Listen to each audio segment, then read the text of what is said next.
My name is Boynes Bardouille.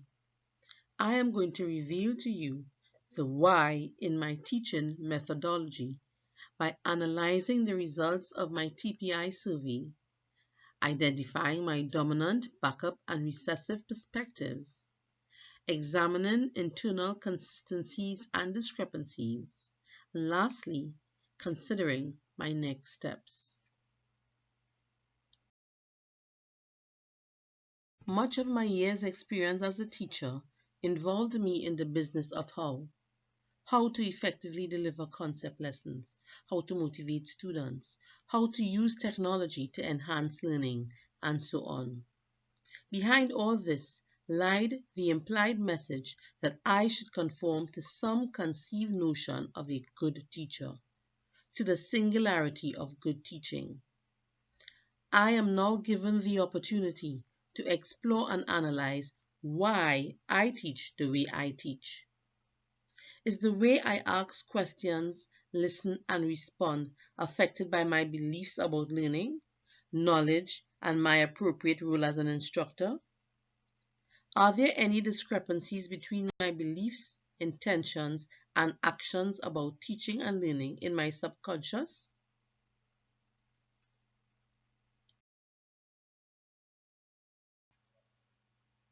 To determine the interrelated set of beliefs and intentions that navigates and validates my action, I use a tool called the Teaching Perspective Inventory, hereinafter referred to as TPI, developed by Dr. Pratt and Dr. Collins as a result of over 2 decades of research.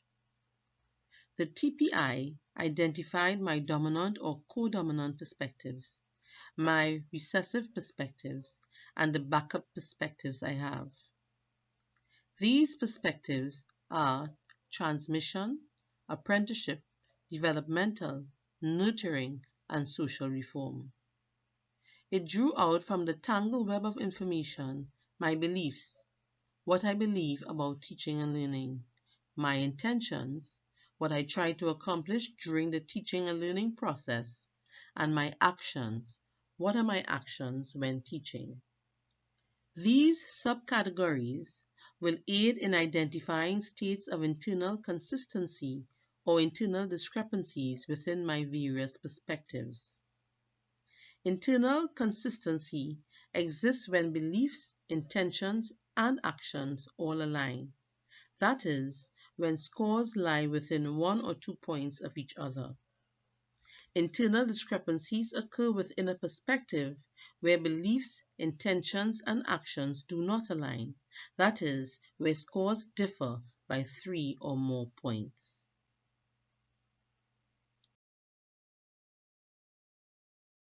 The teaching perspectives are defined by Pratt, Collins, and Selinger as follows. Transmission. Effective teaching requires a substantial commitment to the content or subject matter. Apprenticeship.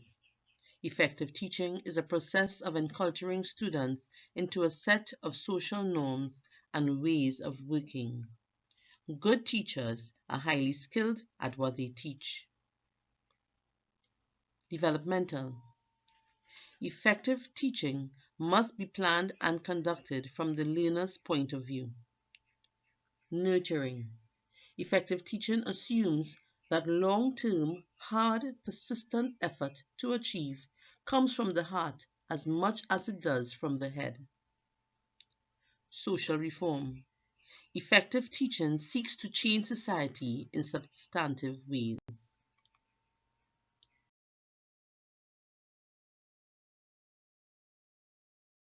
Here are my results. 3 horizontal lines can be seen on my TPI profile chart, which are unique to the respondent. The middle line is the mean for all 5 perspective scores. 4 perspectives lie between the outer lines, that is, within 1 standard deviation of the mean score, and 1 perspective stands out notably higher. The top line is the high or dominant threshold for my dominant perspective. Any perspective score that reaches or exceeds this line is dominant for me. The bottom line is the low or recessive threshold for my recessive perspective. Any perspective score that is at or below this line is recessive for me. Between the dominant threshold and the recessive threshold are my backup perspectives. These are the instructional expertise and approaches that lie at the recesses of my mind that can be utilized when necessary.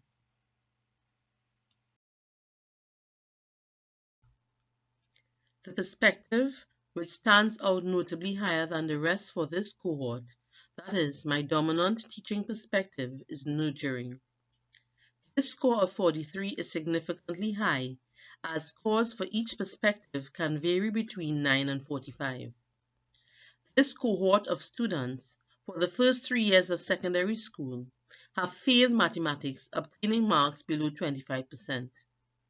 It is important to me that students know that everyone is capable of succeeding in mathematics, and ground rules are laid to ensure that the classroom is a safe place in which to work. The students are not provided with information they can derive, but are provided with opportunities for them to experience success while maintaining the standard and level of work they are being prepared for.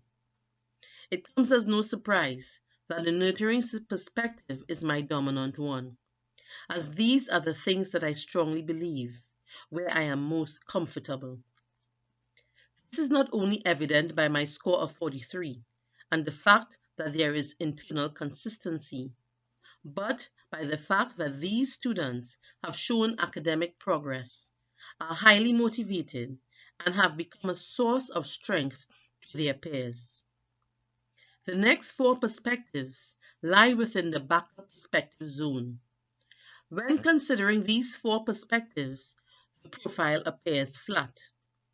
This flat profile is usually associated with those new to the teaching profession or those who have multiple teaching responsibilities across varying venues, types of learners, contents, etc. I fall into the latter category. I have been teaching for over 28 years, and my teaching responsibilities range from primary to tertiary, from religious instructions to parenting, from students to teachers. Only one of these four perspectives lie over the mean, the apprenticeship perspective. This is my major backup perspective. Where possible, I use everyday situations to develop concepts and show how the mathematics is applicable. There are times when methods must be demonstrated using instructional examples. These are always followed by semi-dependent examples, then by independent ones. They are given opportunities to be instructors to their peers. This is all part of scaffolding the work according to their zone of development. In the apprenticeship perspective, my beliefs and actions are aligned, but there are some discrepancies with my intentions. Two of my perspectives lie at 32, just over the recessive threshold of 31.32. They do not lie in the recessive zone due to the fact that I do challenge my learners to move from the simple to the more complex forms of thinking. I emphasize the importance of understanding the subject area through the use of practical situations as examples, in order to place them in a better position to help those who would succeed them. Unfortunately, these two perspectives are the ones to be sacrificed because of time constraints and heavy workloads. It is interesting to note that in all but one of my perspectives, I scored highest in my intentions. In the apprenticeship, developmental, and social reform perspectives, my beliefs and actions are closely aligned, but there is some discrepancy with my intentions. Why are my beliefs and actions so varied from my intention? On reflecting, my intentions are not formed for their own sake, but to lead to an intended action. These intentions are linked to my beliefs. So one can only say There may be other underlying beliefs causing these discrepancies. Maybe I believe that it is impossible for things to happen due to poor infrastructure, lack of resources, time constraints, and heavy workloads.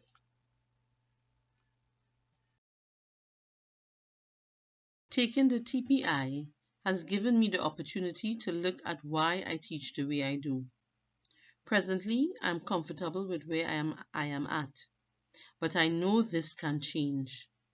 I plan to use the TPI as a source of feedback by having my students do it using my email. Additionally, have the teachers in my department use this tool and utilize the result to initiate discussion.